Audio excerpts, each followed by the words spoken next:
욥기 14장 1절부터 12절 말씀까지입니다. 여전히 욥의 기도입니다. 욥이 어떻게 하나님 앞에 기도하고 있는지 그 내용으로 들어가 보겠습니다. 1절입니다. 여인에게서 태어난 사람은 생애가 짧고 걱정이 가득하며, 원문이 이렇습니다. 사람은 여인이 낳은 자로서 날들이 짧으며 괴로움으로 꽉 들어 찼나이다. 하나님 앞에 자기가 깨닫고 있는 인생, 자기의 연약한 인생을 고백하는 내용입니다. 2절, 그는 꽃과 같이 자라나서 시들며 그림자같이 지나가며 머물지 아니하거늘. 원문입니다. 마치 꽃처럼 그는 나왔다가 서서히 시들며 마치 그림자처럼 내빼니 그는 살아남아 있지 않나이다. 참 이 그 문학적 표현인데 여러 가지를 생각하게 하죠. 꽃이 그 가지에서 이렇게 핀다고요. 꽃봉오리에서 만개해서 꽃이 활짝 피죠. 그러면 향기를 바라게 되죠. 그런 다음에 꽃이 시들어요. 서서히 시들어요. 인생이 그와 같다는 거예요. 그리고 그림자처럼 인생은요 빠르게 지나가 버려요. 그리고 결국 꽃이 져서 떨어지면 아무것도 남지 않는 것처럼, 그림자가 지나면 아무것도 남지 않는 것처럼 우리 인생도 그렇게 허무하게 가버린다는 거예요. 3절, 이와 같은 자를 주께서 눈여겨보시나이까? 나를 주 앞으로 이끌어서 재판하시나이까? 원문이 이렇습니다. 이런 자에게 화가 나셔서 당신은 그 두 눈을 부릅뜨시고 나를 데려다가 당신과 재판하는 곳에 두시려나이까? 참 욥의 비통한 마음을 여기서 잘 볼 수 있죠. 욥은 하나님이 자기를 향하여 화가 나셨다는 거예요.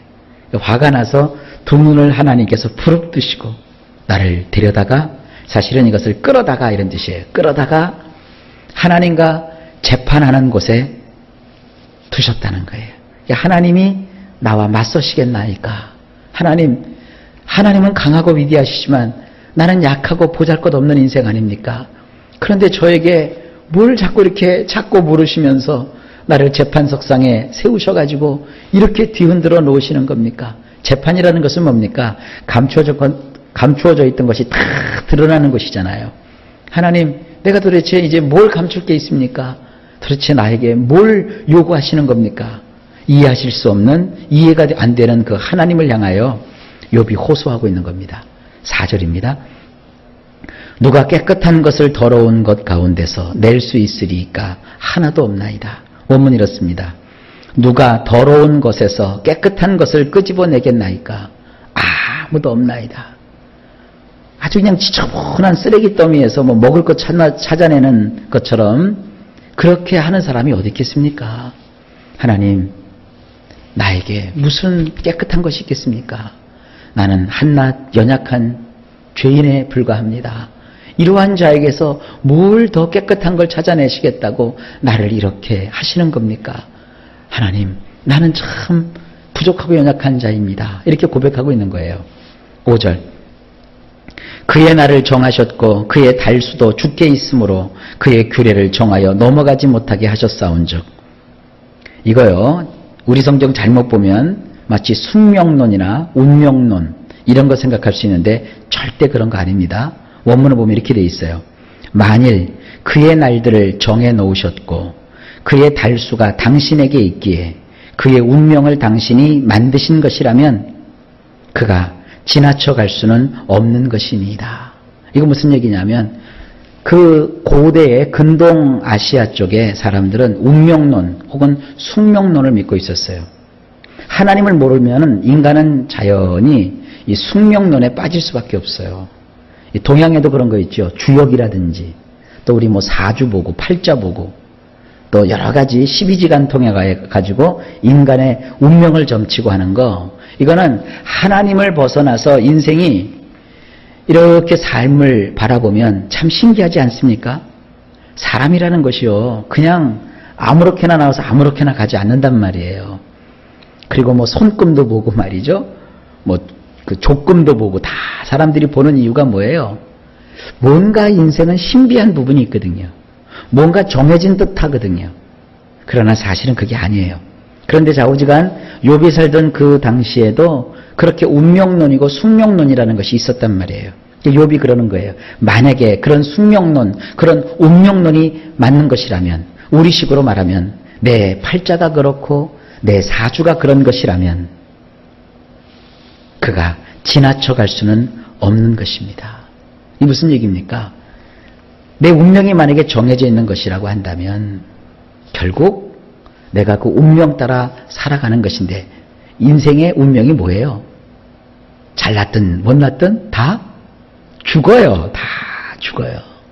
하나님, 아무리 내가 잘난 척하고 아무리 내가 가진 것 많고 아무리 내가 많은 걸 배웠다고 하고 모든 것 부족함이 없이 산다 할지라도 내 인생이라는 것은 인간인지라 다 죽게 마련 아닙니까?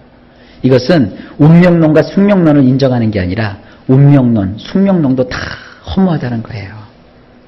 하나님이 후들어 치시는데, 하나님께서 나를 이렇게 몰아넣으셔서 나와 재판하시는데 그 앞에서 내 운명이 뭐고 내 팔자가 뭐냐 이거예요. 다 그것은 부질없는 것 아니겠습니까? 이런 내용이에요. 자, 넘어갑시다. 6절. 그에게서 눈을 돌이켜 그가 품꾼같이 그의 날을 마칠 때까지 그를 홀로 있게 하옵소서. 원문 이렇습니다. 그를 응시하던 데서 시선을 다른 데로 떼신다면 그는 쉴 수 있을 것입니다. 제 날짜에 품삯을 받는 자처럼 그가 기뻐할 수 있게 말입니다. 이게 뭐예요? 하나님, 이제 나에게 좀 관심을 꺼주세요. 사람이 말이죠, 그래도 먹고 살만하고 뭐 이렇게 생각할 때 뭐 운명 찾고 팔자 찾고 그러죠. 정말 사람이 궁지에 몰리면 그런 게 어디 있어요. 그냥 배고픈데, 안 그렇겠습니까? 배고픈데 무슨 운명이 어디 있고 숙명이 어디 있고 팔자가 어디 있어요. 우선 줄인 배를 채우고 봐야죠. 그리고 또 체면이 어디 있고 뭐 배운 게 어디 있고 뭐 그렇습니까? 그저 사람이라는 것은 말이죠, 하나님께서 도와주지 아니하시면 아무것도 아니에요. 뭐 세상 사람들 하나님 안 믿고 말이죠, 뭐 이사 갈 때 뭐 날짜 정하고 뭐 시집가고 장가갈 때 뭐 점쟁이한테 가서 시간 받고 무슨 기일을 잡고 그거요 다 소용없어요. 엎어치나 되치나 인간은 다 죽게 마련이고요. 하나님이 묶어놓으시면 풀 자가 없고요. 하나님이 풀어놓으시면 묶을 자가 없는 거예요.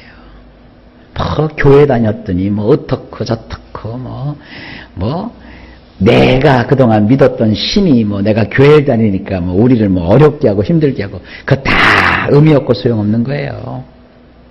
오직 하나님이 다 하시는 거예요. 예수 믿는 사람은 그 믿음과 마음 꼭 가지고 계셔야 돼요. 그러면서 지금 욥이 뭐라고 하는 겁니까? 하나님, 어쨌든 하나님의 그 따가운 시선을 나는 느낄 수 있습니다. 근데 지금은 그것이 부담이 됩니다. 차라리 내게서 눈길을 좀 돌려주세요. 내가 죄를 짓든지 말든지, 내가 잘 살든지 못 살든지, 착하든지 악하든지 그런 거 좀 관여하지 말아주세요. 이게 무슨 얘기예요? 친구들이 계속 그러잖아요. 너 죄를 짓고 해라. 너 죄를 고백하면 그거 다 해결된다. 뭐 이런 식으로 얘기를 하잖아요.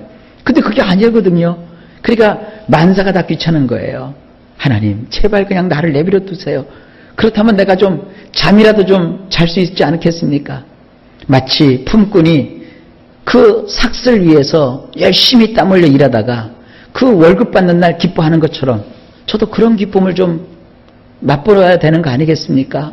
그것처럼 그냥 저를 좀 내버려 두세요. 그래서 이것도 아니고 저것도 아니고 그냥 편안하게 잠이라도 좀 잤으면 좋겠습니다. 이런 마음이에요. 굉장히 진솔하게 기도를 하죠. 그 다음에 이제 또 아름다운 문학적 표현이 나와요. 나무는 희망이 있나니 찍힐지라도 다시 움이 나서 연한 가지가 끊이지 아니하며, 원문 이렇습니다. 참으로 나무는 희망이라도 있나이다. 만일 그것이 잘릴지라도 다시 바뀔 것입니다. 어린 가지가 돋아나는 것을 억제하지 못할 것입니다. 자, 뭐 이 정도는 이해가 되니까 넘어갑시다. 8절. 그 뿌리가 땅에서 늙고 줄기가 흙에서 죽을지라도, 원문 이렇습니다. 만일 그 뿌리가 땅 속에 오래도록 자랐어도 그 가지가 죽어 먼지가 되었을지라도. 9절. 물기운에 움이 돋고 가지가 뻗어서 새로 심은 것과 같거니와 원문 이렇습니다. 수분들을 빨아들이게 되면 움이 돋으며 가지가 만들어져서 마치 식목한 것 같나이다. 자, 여기까지만 있으면 우리가 불교의 윤회설을 생각할 수 있어요. 세상은 돌고 돈다는 거예요. 나무가 가지가 꺾였어도 다시 거기서 움이 돋고 가지가 생기고, 또 나무가 죽은 것 같았는데 거기서 다시 수분이 공급이 되면 나무가 다시 살아나지 않느냐. 그렇지만 자기는 어떻다는 거예요? 살아날 기미가 안 보인다는 거예요. 그러면서 세상은 이렇게 잘 돌아가는데 나의 인생은 뭡니까? 하고 하나님 앞에 지금 절망 속에서 절규하고 있는 거예요. 10절입니다. 장정이라도 죽으면 소멸되나니 인생이 숨을 거두면 그가 어디 있느냐. 원문이 이렇습니다. 용사도 죽어서 엎드러지나이다. 사람이 숨을 거둔다면 어디에 있으리까? 자, 이건 이런 얘기입니다. 나무는 죽었다가도 다시 조건만 맞으면 살아나잖아요. 아까 제가 그냥 지나갔는데 나무가 꺾였어도요, 이제 다 끝났다고 생각하지만 좀 지나면 나무가 또 변해요. 꺾인 가지에서 다시 새로운 줄기가 나요. 그러나 인생은 다르다는 거예요. 사람은요, 죽고 나면 다시 안 살아요. 그죠? 자식을 둘지언정 내가 죽고 나면 이 땅에 나와 같은 자는 한 명도 없는 거예요. 그런 얘기입니다. 힘센 용사라도 일단 죽으면 엎드러지지 않습니까? 만일 하나님, 사람이 나무입니까? 사람은 숨을 거둔다면 어디에 있겠습니까? 사람은 죽으면 그만입니다. 하나님. 그러니까 지금 뭐예요? 하나님, 어떻게든지 나를 좀 편하게 좀 쉬게 해주세요. 먼저 그런 내용이죠. 자, 11절. 물이 바다에서 줄어들고 강물이 잦아서 마름같이. 원문 이렇습니다. 물들은 바다에서부터 증발하고 강물은 줄어들며 마르나이다. 그렇죠. 바다라도요, 항상 물이 가득 넘치는 게 아니에요. 바다도 가만 보면 물이 늘 증발해요. 강물도 늘 넘쳐 흐르는 것이 아니에요. 강물도 흐르는 물이 줄어들고 어떨 때 가뭄이 들면 그 강물이 다 말라버리는 거예요. 자, 오늘 마지막 12절. 사람이 누우면 다시 일어나지 못하고 하늘이 없어지기까지 눈을 뜨지 못하며 잠을 깨지 못하느니라. 원문 이렇습니다. 사람도 누우면 일어나지 못하나니 하늘들이 닳아 없어지기까지 그들은 눈 뜨지 못하며 그들은 잠에서 깨어나지 못하나이다. 사람이요, 요즘 사람들 죽으면 해결될 줄 알아요.